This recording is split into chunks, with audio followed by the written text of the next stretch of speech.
देखिए, अप्रैल, मई और जून और ख़ास करके जुलाई, ये ऐसे महीने होते हैं जिसमें सबसे ज़्यादा असिस्टेंट प्रोफ़ेसर की वैकेंसी आती हैं।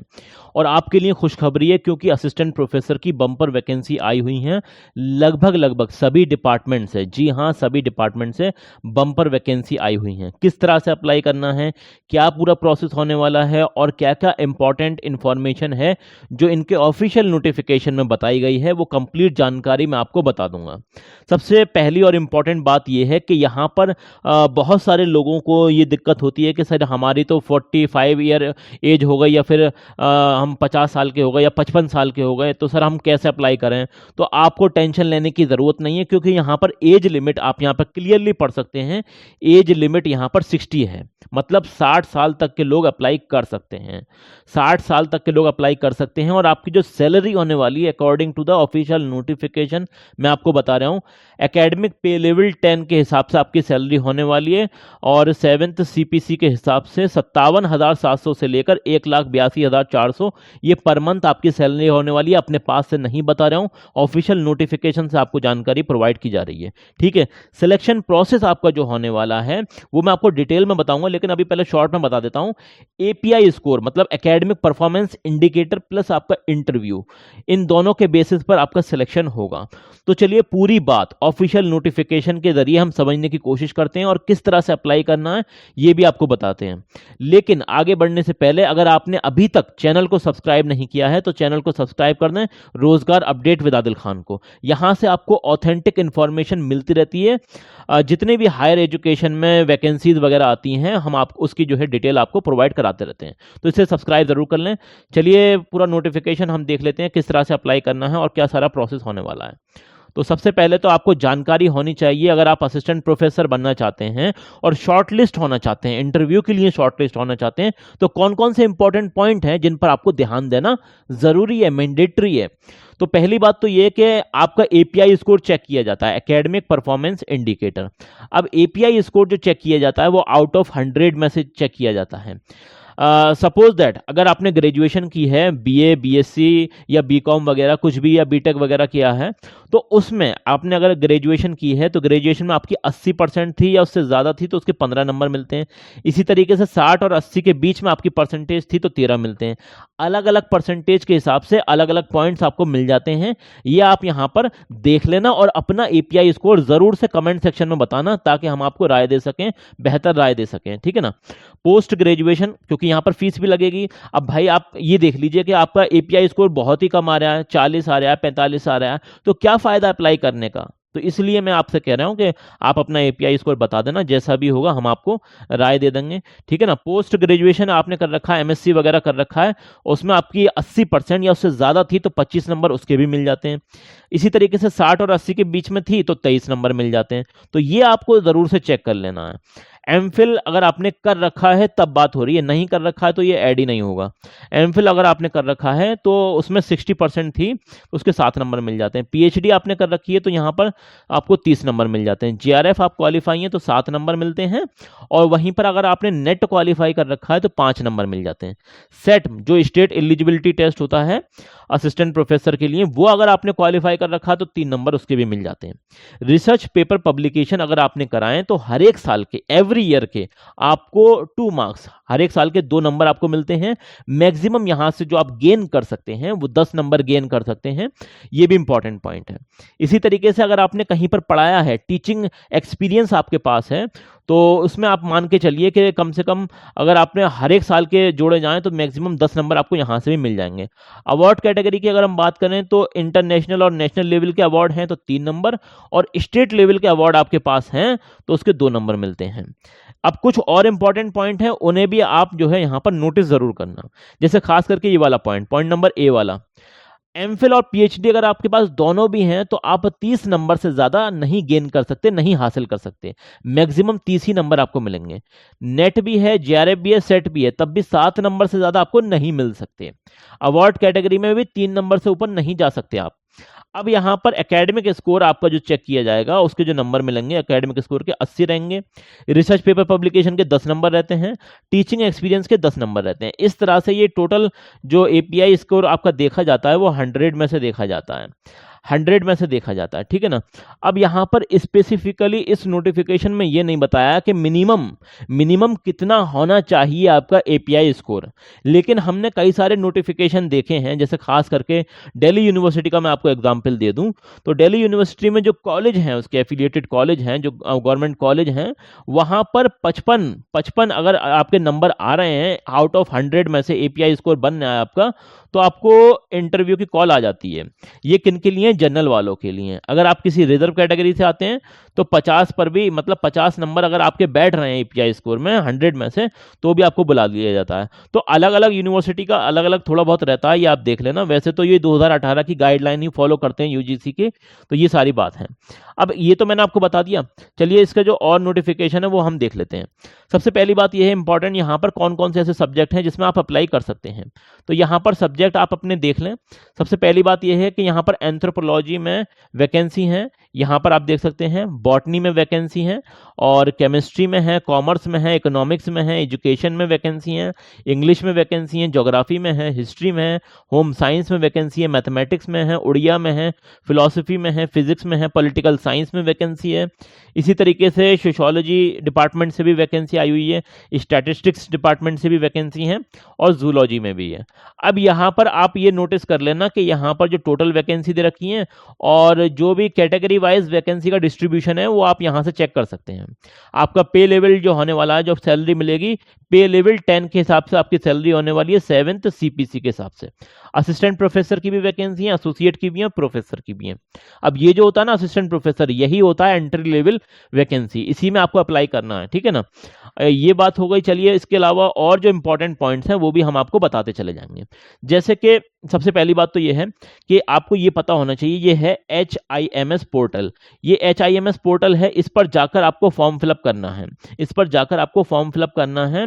और फॉर्म कब से कब तक अप्लाई कर सकते हैं? तो भाई 12 मई से लेकर आप 10 जून तक अप्लाई कर सकते हैं, ये इंपॉर्टेंट बात है।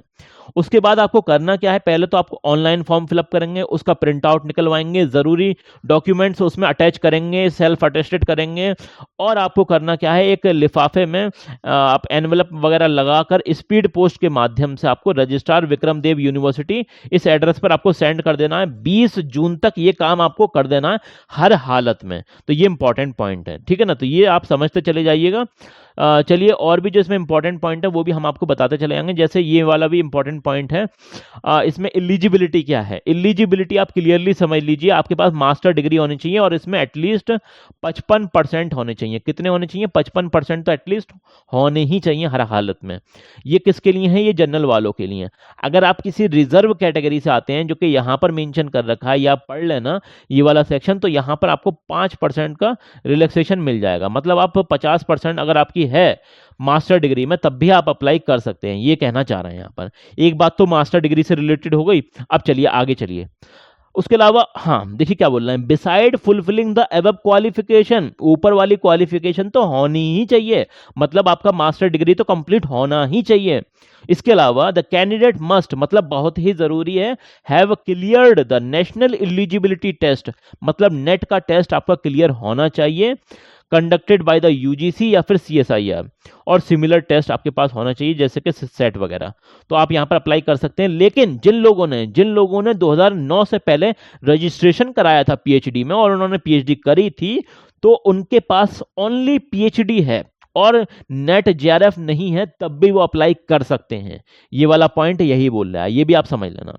इसके अलावा देखिए आप क्या है, हाँ आपकी जो पीएचडी के बेसिस पर अगर आप अप्लाई करना चाहते हैं तो पीएचडी आपकी रेगुलर मोड की होनी चाहिए, डिस्टेंस मोड वाली नहीं चलेगी। रेगुलर मोड यहां पर क्लियरली मेंशन कर रखा है। PhD thesis have been evaluated at least 2 external examiner. इसका मतलब यह है कि आपने जब अपनी पीएचडी फाइनल करी थी, तो उस वक्त आपने जब पीएचडी की थीसिस सबमिट करी थी, तो कम से कम 2 एक्सटर्नल एग्जामिनर टीचर ने आपकी जो पीएचडी का वर्क है उसे चेक किया हो। ये इंपॉर्टेंट पॉइंट है। और आपका ओपन पीएचडी वाइवा वॉइस होता है जब ये फाइनल हो रहा होता है पीएचडी, ये भी आपका कंडक्ट हो जाना चाहिए, ये भी बात कंप्लीट हो जानी चाहिए, तभी इसका बेनिफिट आपको मिल पाएगा पीएचडी का। Candidate have published at least 2 research paper publication, कम से कम आपने 2 रिसर्च पेपर पब्लिकेशन करे हों और जिसमें से एक रिसर्च पेपर पब्लिकेशन आपका एटलीस्ट 1 इन रेफर्ड जर्नल, जो यूजीसी के केयर लिस्टेड जर्नल हैं उसके अंदर पब्लिश होना चाहिए, कम से कम एक, और 2 तो होने ही चाहिए। तो ये इंपॉर्टेंट बात है। The candidate has presented at least 2 research paper based on his her PhD work in conference seminar sponsored और funded by the supported UGC CSIR और आईसीएसआईआर। तो ये कहना है कि भाई आपने कम से कम प्रेजेंट भी करा हो, जो आपने रिसर्च पेपर लिखे हैं उन्हें कॉन्फ्रेंसेस के अंदर, सेमिनार के अंदर प्रेजेंट किया हो, और वो कॉन्फ्रेंस और सेमिनार यूजीसी या फिर सीएसआईआर जो कि एक गवर्नमेंट बॉडी है, जितनी भी रिसर्च रिलेटेड काम होते हैं इंडिया के अंदर खास करके सोशल साइंस में, उसे ये गवर्न करती है बॉडी आईसीएसएसआर, और साइंस से रिलेटेड ये सब करती है सीएसआईआर। तो इनसे फंडेड होनी चाहिए वो सेमिनार, वो कॉन्फ्रेंस, उसमें आपने प्रेजेंट किया हो अपना पेपर।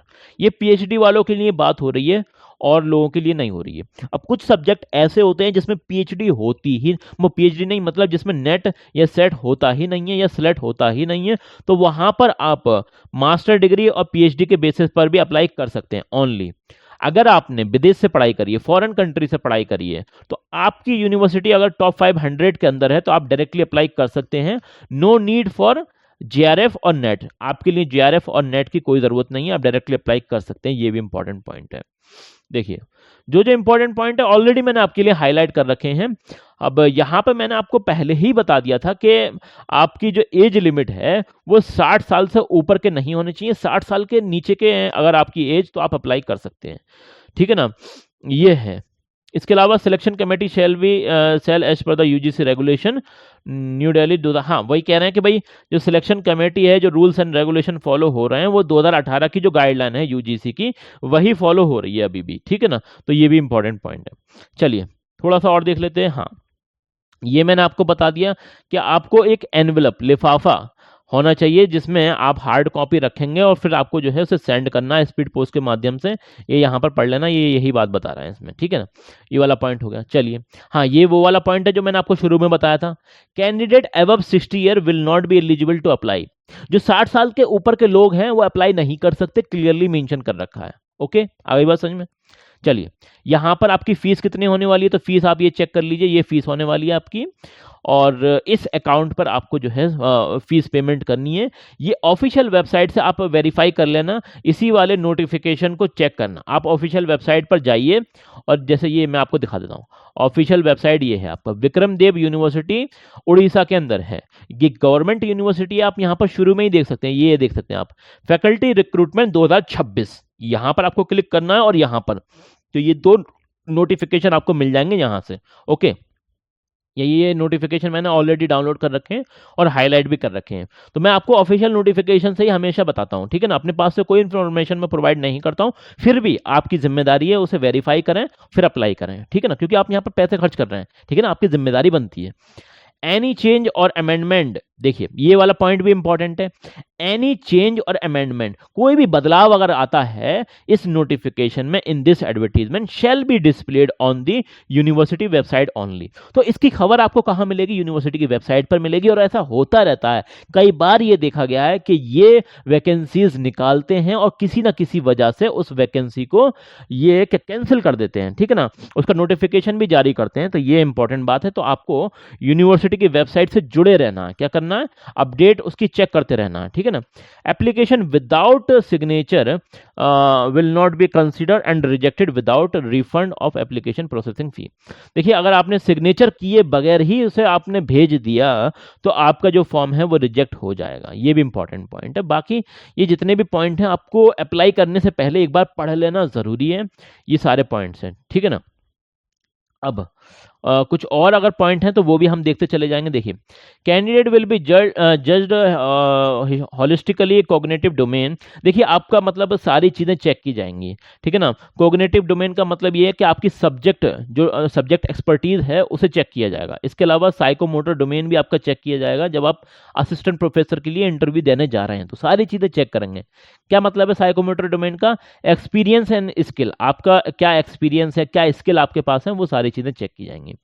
एंड इफेक्टिव डोमेन मतलब received and response to question confidence. हाँ, वो आपसे सवाल करेंगे और वो चेक करेंगे कि भाई आप उनके सवालों का कितनी बेटर तरीके से आप आंसर दे पा रहे हैं और कितना अच्छा रेस्पॉन्स दे पा रहे हैं, तो वो सारी चीज़ें भी चेक करेंगे। इसके अलावा ये सारी चीज़ें आप यहाँ पर पढ़ लेना। और हाँ, एक इंपॉर्टेंट बात और बताइए यहाँ पर, पॉइंट नंबर 7, ये भी आपको पढ़ना चाहिए।